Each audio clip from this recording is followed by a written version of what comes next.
Father, and of the Son, and of the Holy Ghost. Amen. Direct, we beseech thee, O Lord, our actions by thy holy inspirations, and carry them on by thy gracious assistance, that every prayer and work of ours may begin always from thee, and through thee be brought to completion, through Christ our Lord. Amen.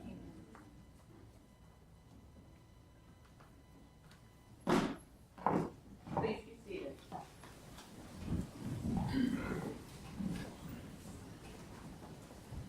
Father Ringrose, Father Ortiz, St. Anthony Academy board members, parents, teachers, students, and guests, I welcome you all to the commencement ceremonies for the St. Anthony Academy class of 2018, and I thank you for joining us for this joyous occasion. All across Northern Virginia, students are graduating from high school. Many, if not most of these schools, have more than 500 graduates, making for rather lengthy ceremonies. Because we have only 4 graduates, we have the luxury of having the time for more than the traditional graduation speaker and valedictory address. In considering ways to take advantage of this additional time to enhance our graduation ceremony, it seemed appropriate to provide an opportunity for those to speak who have helped to shape the character of our graduates during their time at St. Anthony Academy. I think we can all agree that next to parents, teachers have the greatest opportunity to provide a long and lasting influence on students. Despite our limited resources at St. Anthony Academy, we have been incredibly blessed over the years with many wonderful high school teachers. To name a few, Mr. McCarthy and Mr. Christ, who taught history, Mr. Graham, who taught economics, and Mr. Rackowitz, who taught physics for us. Their time and expertise have made for excellent classes for our students, classes, incidentally, that I would hold up against any taught in public high schools. We are and always will be very grateful to them for that time. But the teacher who has taught these students the most classes over the longest period of time is Mr. Paul Tardif, who is, quite frankly, the backbone of our high school. Mr. Tardif has been with us for 6 years and has taught Latin, philosophy, literature, history, and logic. Did I mention that he has also directed many of our Shakespeare plays? I continue to be amazed at the breadth and depth of his knowledge and talent. It is said by Father Richard Tierney in Teacher and Teaching that the Catholic teacher must impart apt knowledge to his students, generate ardent conviction in their minds, and create passionate attachment to right in their souls. Mr. Tardif does this every day in all of his classes. Evidence of it can be found in the sentiments expressed by his students about their classes with him. Mr. Tardif is the best teacher I have ever had. I can't imagine a college professor who will even come close to the respect that I have for him. I will never be able to throw away his existential philosophy class notes. Mr. Tardif never lost confidence in us and always gave us the motivation to complete our tasks. Mr. Tardif taught us to appreciate the simple things in life and to appreciate the joys to be found in the beauty of God's creation. To Mr. Tardif, I give the greatest thanks. On that note, I would now like to turn over the podium to Mr. Tardif so that he may address his students this one last time.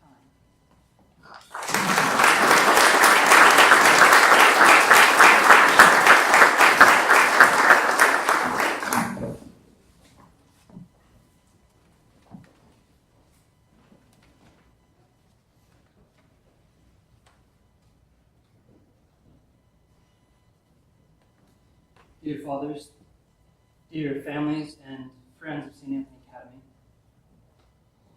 dear graduates, Viktor Frankl was a psychologist who was interned in Auschwitz during World War II. In his well-known book, Man's Search for Meaning, he writes how some of his fellow concentration camp internees, who like himself had survived the duration of the war and lived to see freedom, lived nevertheless unhappily, confused, lonely, some eventually even taking their own lives. They had found that the thrill of the first contrast could not last, that the everyday could be dull, that family and friends could be missing or estranged, and that, of all the worst, they readjusted to comfort so quickly that petty inconvenience could be felt. Burnt toast might be cause for irritation, long lines at the bus stop could be monotonous, a stubbed toe could elicit swearing, a dental appointment shrinking, Understanding could yet be imperfect, misunderstanding frequent. And was it for this? All that suffering, all that desperate endurance, and now these empty days. Perhaps it would have been better to have died there, a hero maybe, taking another man's place, rather than live to see the memories outraged with mediocrity. Having survived the horrible ordeals of their captivity, having clung all the while to life, in the dream of what might yet come after, if by some miracle they found release, the life, the world that waited for them, with all its tedious and usual concerns, seemed to betray. The author and poet William Alexander Percy wrote towards the end of World War I how he could not bear to think of the matters and concerns and habits he was returning to. The idea, for instance, of coming down to breakfast, opening the newspaper, buttering the bread, seemed a hollow affront, as everything predicted to follow the armistice seemed to him a shell or shadow, a mere winding down and cleaning up from the one great happening that was the horror and the heroism and the epic of the war. On a different level, this day is dramatic, and has also its special quality. This day we celebrate with caps and gowns and speeches and festivities your formal graduation, the step from one world to another. But tomorrow may be ordinary, may even be dull. An exuberant spring passes to a hot and humid summer. High words spoken in a high mood may sound harshly with an entire morning's memory that follows. It is our distinct and peculiar tradition to reject this imposing discrepancy, or rather, our privilege to resolve it. Our faith reminds us that it is the common matter of bread and wine that is brought to the altar, and with them everything entailed in their making. The cultivation of earth, tilling, planting of grain and grape, harvesting, milling or pressing, and all the sweat and labor, and sometimes no doubt tediousness of these tasks. But the high destiny of these confections make their preparation high matter. So also in our lives, in your lives, all the potentially tedious minutiae of daily survival may become high matter. Yet bread and wine of themselves are not yet sanctified. The ordinary may stay ordinary. Faults may stay uncorrected. Mistakes do not make lessons. Failing does not result in growth. Yin does not come from yang. Good does not derive from evil. Suffering does not itself dictate or ensure meaning. C does not follow from A, except with the insertion of B, the redemptive, the transformative act. It is when we kneel at the foot of the altar that everything it took to get us there becomes meaningful, becomes part of its offering and its prayer. It is only our insistent complicity with the redemptive scheme that dares to draw good from evil or excellence from the humdrum. And it is also our insistence that may reconcile opposing circumstances in our lives. Peace and war, suffering and respite, work and leisure, sorrow and joy. Until, secured by the lines of common loyalty, these realities may menace one another, each threatening to unmake what has come before. But if we bring to each the threads of those qualities that grace draws us to, generosity, forbearance, patience, goodwill, discernment, and a host of virtues, then we may draw them into complementary vision, sides of a single coin or parts of a single narrative. This is defiance. For by our act we refuse to be bullied. Otherwise we might become only creatures of circumstance. And in the de-emphasis of the potency of our choices, we might lose the motivation for act, and lose identity dependent on act, and fall into emptiness. Imagine that we, having lingered past sunset in some removed place, come at last to the thinning of the sky and the unfolding spectacle of the unfathomable depths of space and its trillions of far suns and uncountable worlds. Then, making our way to our car, we drive away, awed and haunted, and glad, because we know somewhere our home is waiting, and the lights are up to welcome us, and we will make a steaming cup of tea and take out a good book, and after a little while, brush our teeth and sleep and wake to a new dawn. And this is cheer.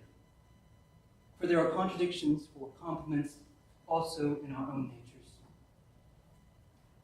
And if we are to deny that second vision of home and remember only the awful immensity of the first, we might become mere materialists or fatalists, rejectors of the sense we took by the hearth, on our mother's knees or by our father's sides, insisting rather on some horrible ideology that demanded the sacrifice of individuals to some progressive program.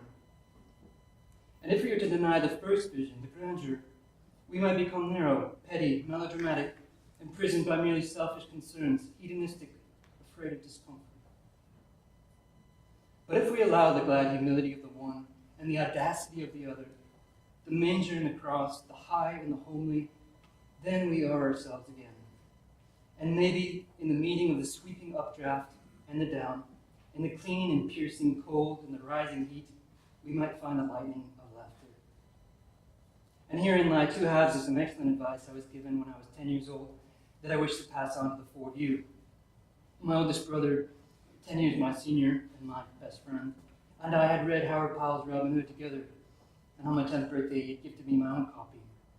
And he had written in the flyleaf to Paul, "Happy 10th birthday, then keep a merry heart and defy all the world. I hope we may manage it. And if you wake tomorrow regretting your second slice of cake, the humidity and an overcast sky, may you remember the volleys of this day's approbation with fondness, and rise to hope, to humor, and to another ordinary day in your extraordinary lives." Thank you.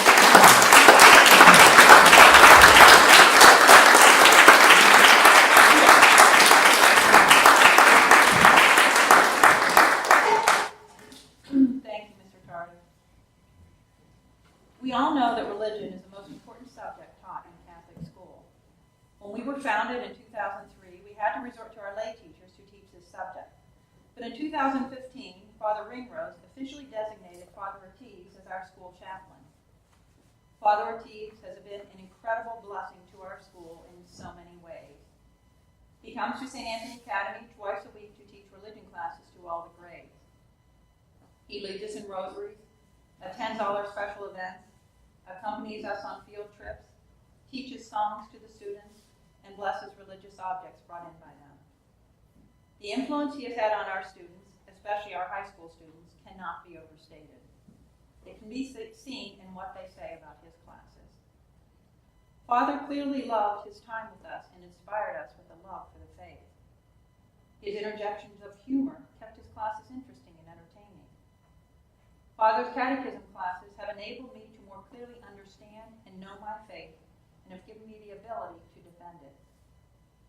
Father's clear explanations of the catechism and moral guidance have made me confident in my ability to profess the faith and always have the courage to defend it. I will always remember Father's classes on the Trinity and how the three persons of the Blessed Trinity interact with one another. I appreciated receiving Father's blessing twice a week.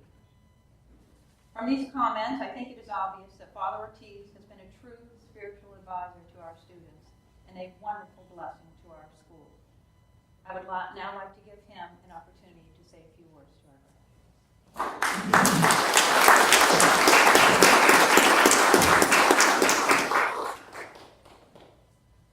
Dear Father, dear teachers, parents, students, and friends of St. Anthony Academy.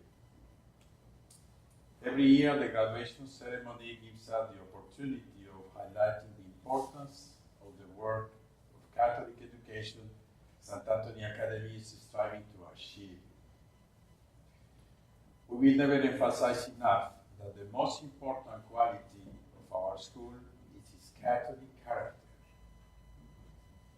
This is our most precious treasure.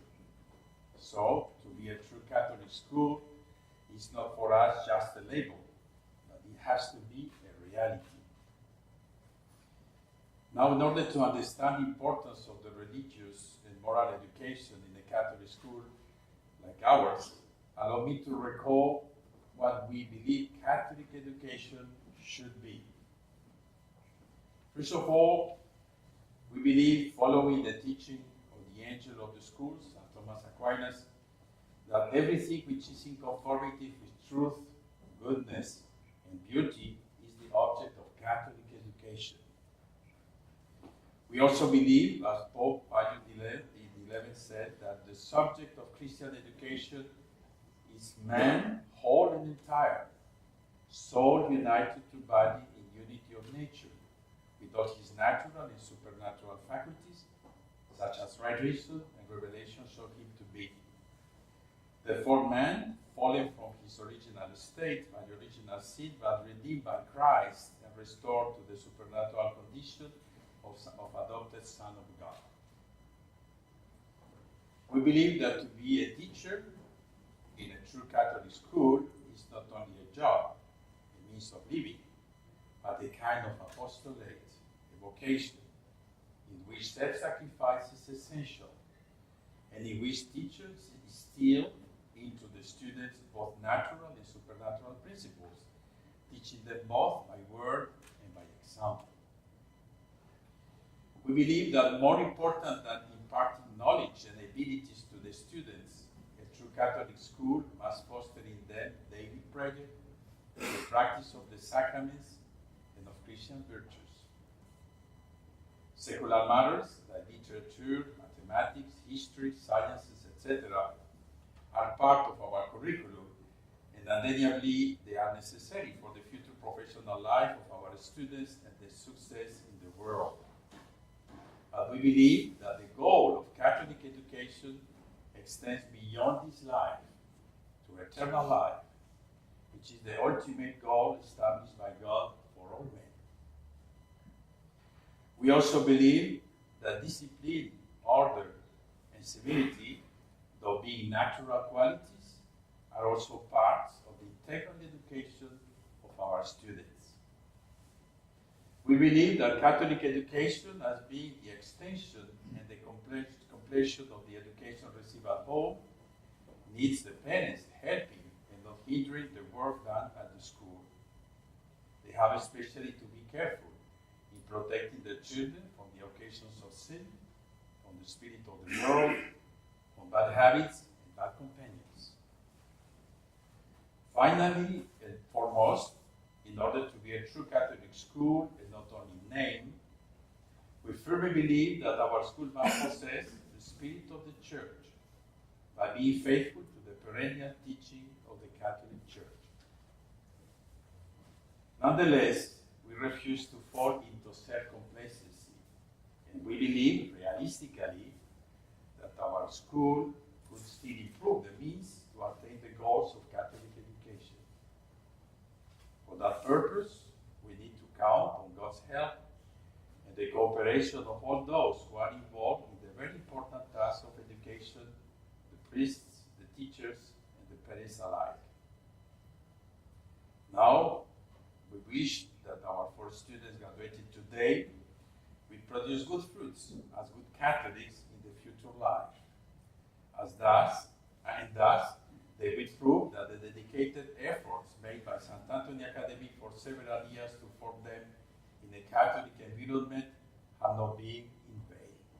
Godspeed and God bless you.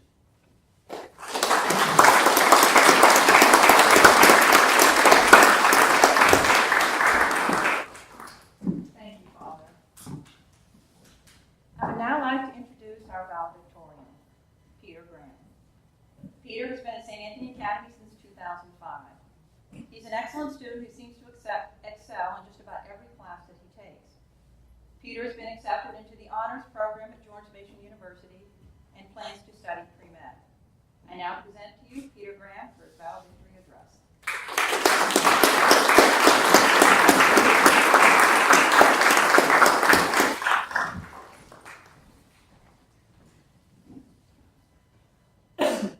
Before I start, on behalf of the graduating seniors, I would like to thank all the benefactors, parishioners, friends, and family here today in helping us celebrate this day. In a world that seems so distant from tradition, St. Anthony's Academy offers an invaluable education. The school's classical education teaches subjects often neglected by most public schools. Subjects like English, which helps us to clearly convey our thoughts and record knowledge. Philosophy, which betters our ability to think critically and efficiently. And most importantly, religion, which strengthens our faith and morals and allows us to be able to defend our Catholic faith in the modern secular world. For our religion class, we have had the privilege of being taught by Father Ortiz. In our junior and senior years, most classes started with Father saying, "Let there be light," before he hit the light switch, to which, of course, one of the overheads never turned on. Now, for receiving an education on religion from an expert authority, we would like to thank you, Father Ortiz.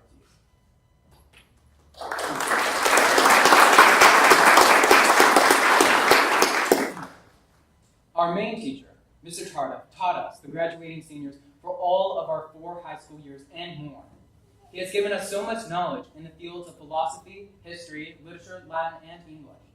He has helped each of us grow in our strengths, but more importantly, get past our weaknesses.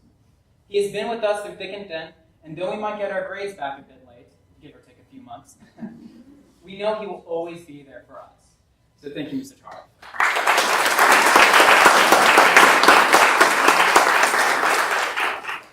Now, 4 years ago, all of us only had a faint idea of what we wanted to do in our life. But now each of us have a goal to work towards.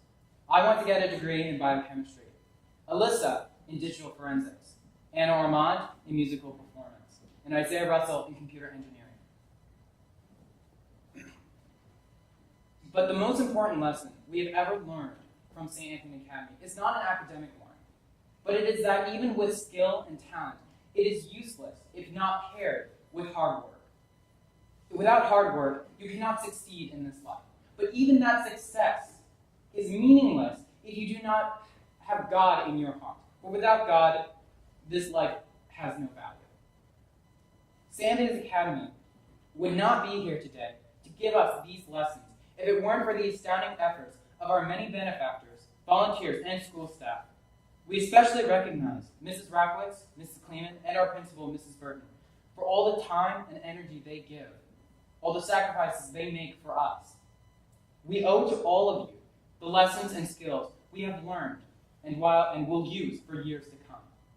And so, on behalf of the graduating body of St. Anthony's Academy, we thank you.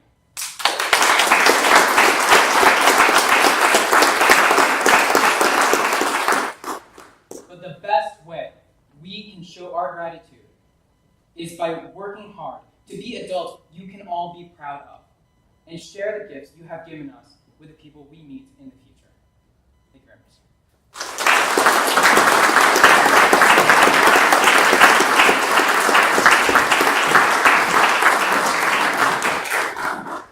Thank you, Peter. We are very fortunate to have one of our parishioners as our guest speaker today. Father Ringworld will now introduce to you Mr. Vince Fiorillo.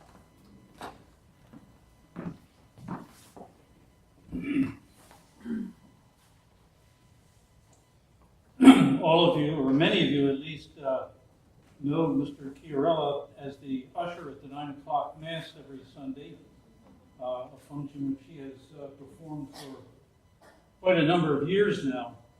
And you may know something of his background and his history, but maybe there are some things that you don't know, so we would like to share some of this with you today. He was born on St. Patrick's Day in New York in 1937. And he was not named Vincent Patrick because his Sicilian grandmother decreed that we will have no Patrick in this family. So the case was closed. However, as custom and tradition had it, at his confirmation, he adopted the middle name of his sponsor, Angelo. He's a product of the public school system. He attended Brooklyn College and then the City University of New York for his graduate degree in history, a subject that fascinates him to this day. He began teaching in the secondary schools of New York City, including the honors classes in American history, advanced placement course in European history.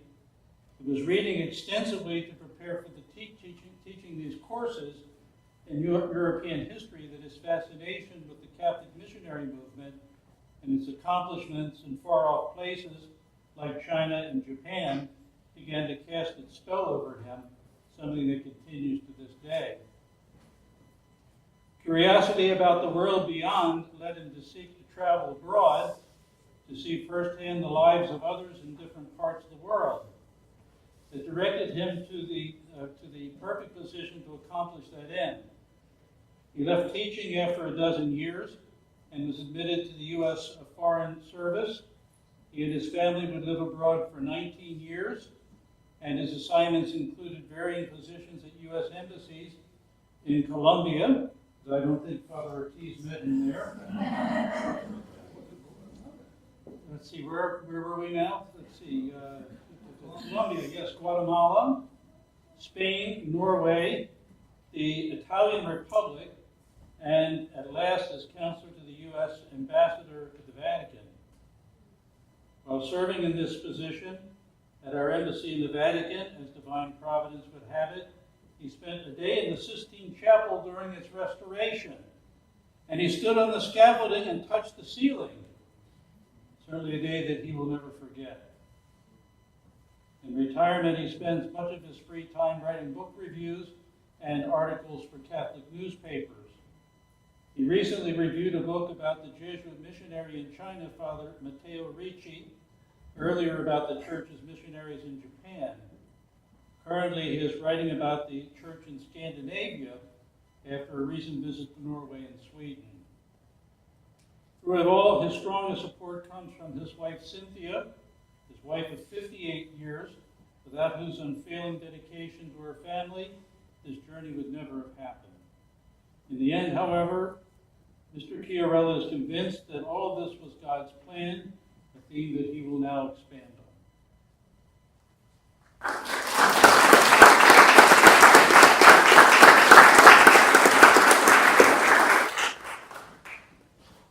Father Ringrose, Father Ortiz, Mrs. Burton, teachers and board members of St. Anthony Academy, parents, guests, and especially you graduates.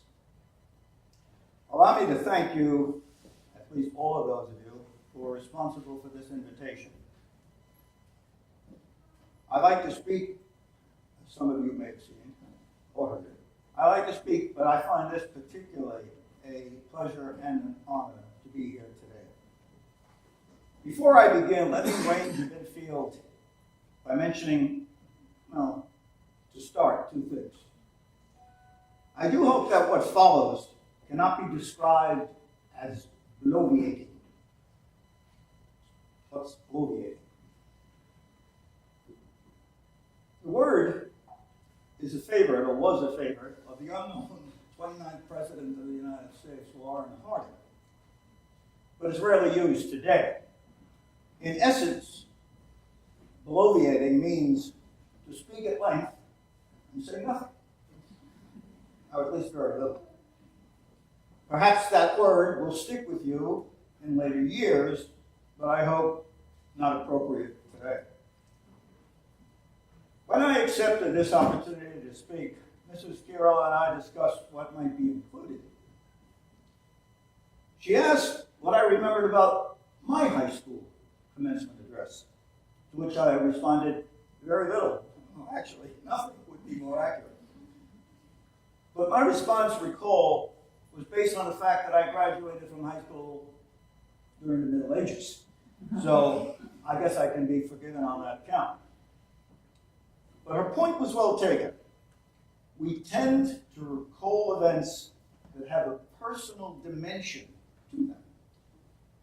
So my task, as I see it, is to offer some information and advice that I hope you will find pertinent to your life, current and future. Let me begin then at the beginning. It came to me like a fire bell in the night. That phrase, used by President Jefferson, Thomas Jefferson, describes a thought or event not completely understood or developed earlier. By the way, it's not a bad phrase to remember. A fire bell in the night. What follows came to me like a fire bell in the night very recently, many thousands of miles away, in Stockholm, Sweden, to be exact. For an upcoming article, Father Ringrose mentioned, that I plan to write, I was interviewing a traditional Catholic priest of Swedish birth, a convert to the church, and as are many, many of the Swedish, and I should say even Norwegian, officials within the church, including the first Swedish cardinal in Catholic history, Catholic Church history. I asked the priest if there had been, for example, any problems in his conversion. And he responded no, given the current spiritual death of most of Scandinavia's religious value. He said no, there would have been really nothing. In fact, his parents actually went to his ordination. But then I asked, what prompted his conversion? His response, it was all part of God's plan. And so it is. The late Senator Patrick Daniel Moynihan wrote a book many, many, many moons ago called The Dangerous Place. In it, he described the problems, the dangers really, lurking the followers of democracy. But today, and for many decades, there has been another application to that warning. I do not exaggerate, but truly believe that each of you graduates today, with your firm belief, aided and promoted by your stay in St. Anthony Academy, that the Catholic Church teaches truth, may find the Senator's warning personal. For the true believer of the verities of the Catholic Church in today's world will often be the object of ridicule or ostracism by non-believers. I am of the opinion, and I am not alone here, that the only form of prejudice in the Western world that is allowed, indeed encouraged, is aimed at the Church, the Catholic Church. But keep in mind also that this situation is not new. For throughout the Church's history, in different places and in different times, danger, even death, were the consequences in continuing to believe in the faith. There are many, many examples of this situation, but allow me to focus on one, the recusants. For the Latinists among you, the word recusant, from the Latin recusare, to refuse to believe, were those, mainly Catholics, who would not abandon the old religion and refuse to attend the services of the Church of England, or often the Anglican Church, as it is known. In so doing, they brought down the wrath of the English government and even that of their former friends and associates upon themselves. For to be labeled a recusant often meant paying fines, which could be up to 1 year's income or even imprisonment. A consequence far more devastating than those of today. But as I will mention shortly, the perils of recusancy are never far away, even in today's world, in one form or another.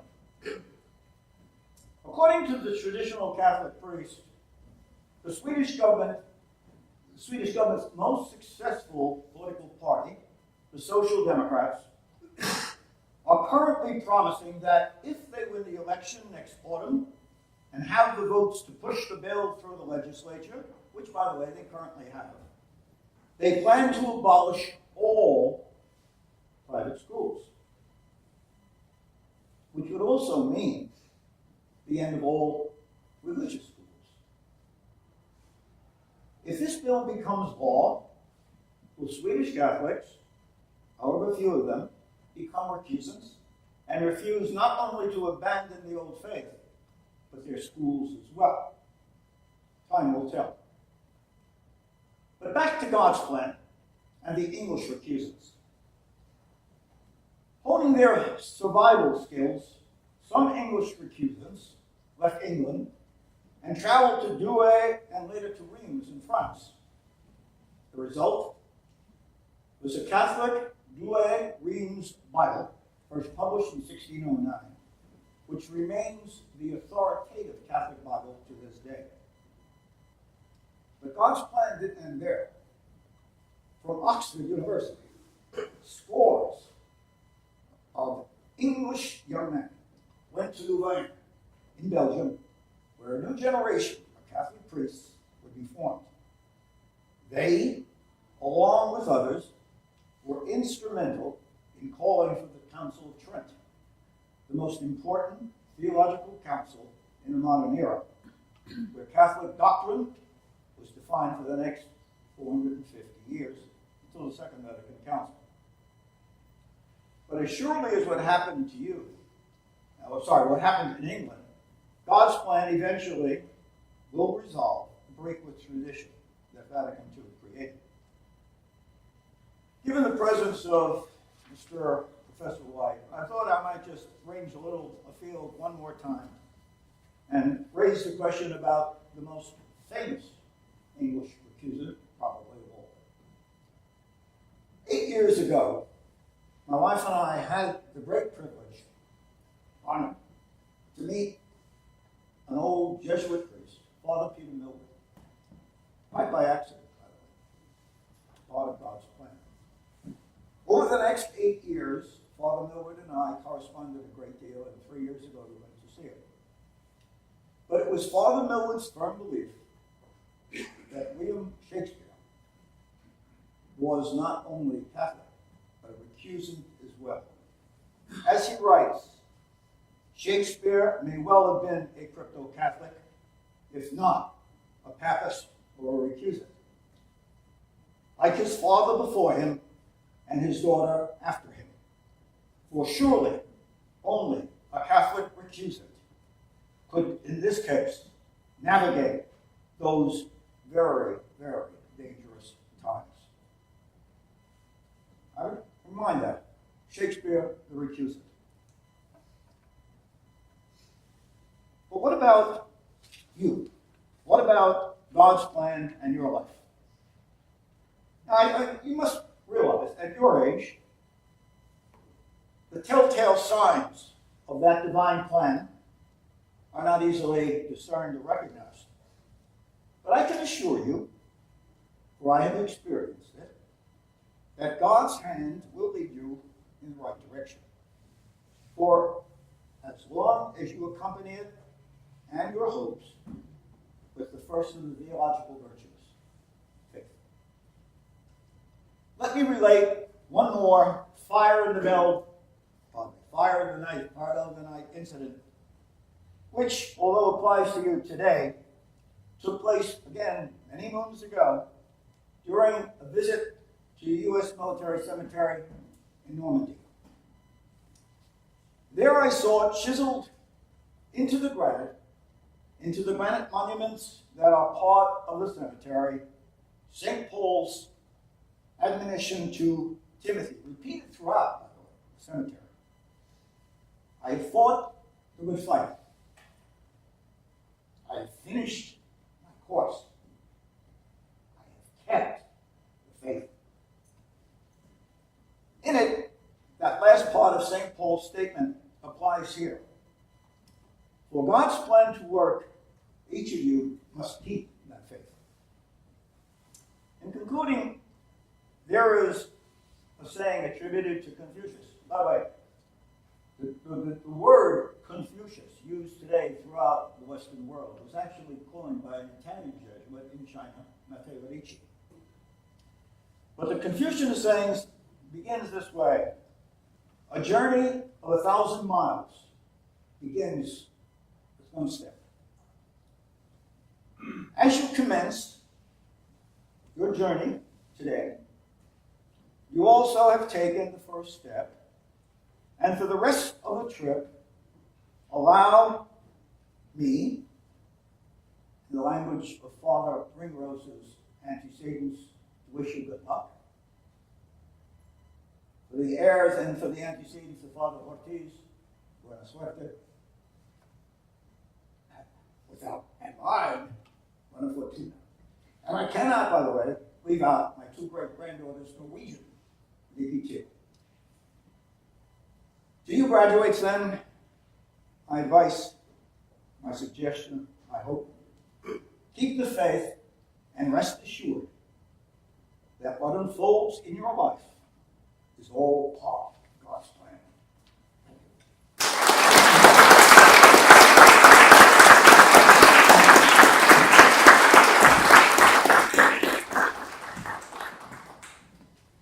Thank you, Mr. Fiorello. Just in case you're looking for a part-time job, we have some openings at the school. It's now time for what we've all been waiting for, the presentation of diplomas. Will the St. Anthony Academy class of 2018 please rise and come up as I call your name? Peter Maxwell Graham.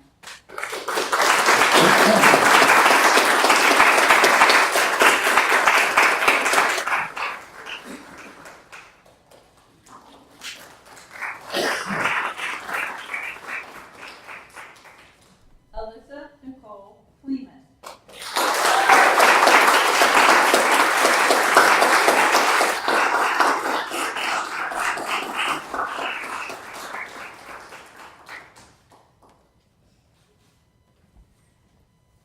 Anastasia Elizabeth Mormont.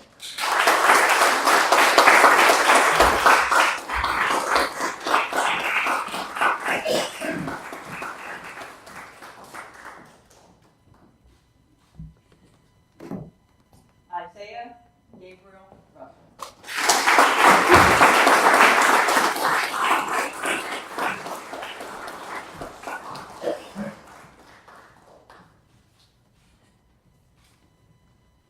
I present to you the St. Anthony Academy graduating class of 2018. You may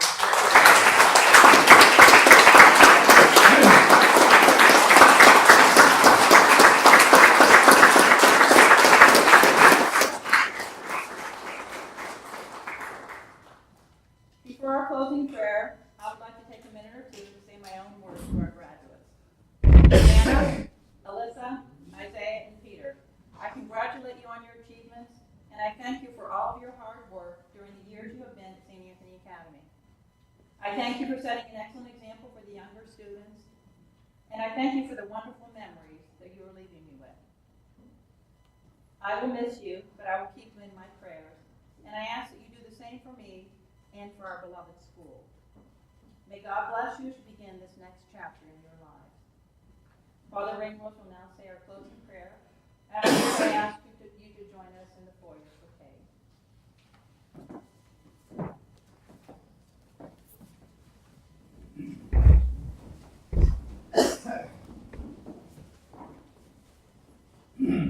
O Lord Jesus Christ, who has said, ask and you shall receive, seek and you shall find, knock and it shall be opened to you. Grant, we beseech thee, to us who ask the gift of thy most divine love, that we may ever love thee with all our hearts and in all our words and actions, and never cease praising thee, who livest and reignest in the world without end. Amen. In the name of the Father, and of the Son, and of the Holy Ghost. Amen.